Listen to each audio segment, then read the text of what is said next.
Workshop 2016. I'm here with the School Board Member of the Year from Bergen County, Sheli Dansky. Welcome, Sheli. Thank you, Ray. She's on the River Edge board.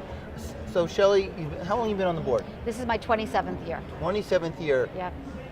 Why did you serve on the board for that many years, and what got you started, if you can remember? Well, I'm trying to remember.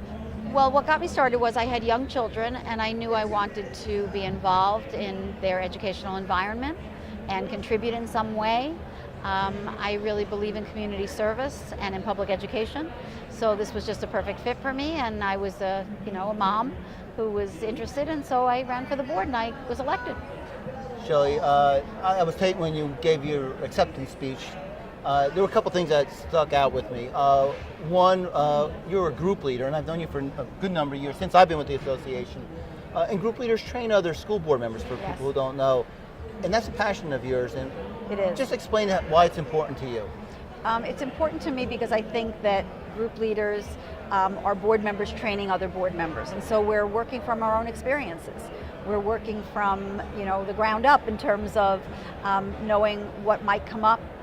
And I think it develops a nice rapport. It also develops a networking opportunity for board members throughout the state of New Jersey, because I've met many, many people from throughout the state, and I stay in touch with them.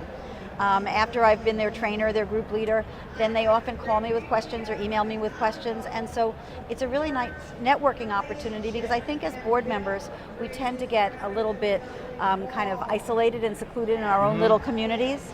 And by being a group leader, I've been able to interface with board members from all over the state. I would agree. I think sometimes stepping outside of your own district and talking to someone from another district just gives you a different perspective, a good perspective. It does.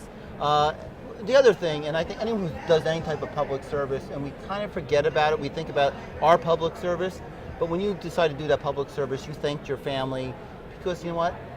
It is about their support too. I don't think you can do it without their support. Absolutely. There were many times when I certainly missed family dinners, or my children had to help each other with homework, or I said in my acceptance speech, my children even did their homework at the back of the Board of Education meetings when they're all grown, but when they were young, they did their homework at the back of the meetings when I couldn't get a babysitter. And so you can't do this without the support of your family, because somebody's got to be holding down the fort while you're out doing the business of the board. And so it really is a family commitment. And you did it for 27 years. You go above and beyond. So obviously there's a passion about being a school board member that it makes a difference. Right. And just explain that, how you feel about that. Well, I think, effort is important. Having an effort is important, but where you put your effort is what really matters. And for me, being someone who really feels that everyone should participate in community service in some way, for me, this is the best place. The place where I feel I make the most impact. So. Okay. I'd like to thank you, and I'd like to congratulate you. It's a well-deserved award, Sheli. Thank you so much, Ray.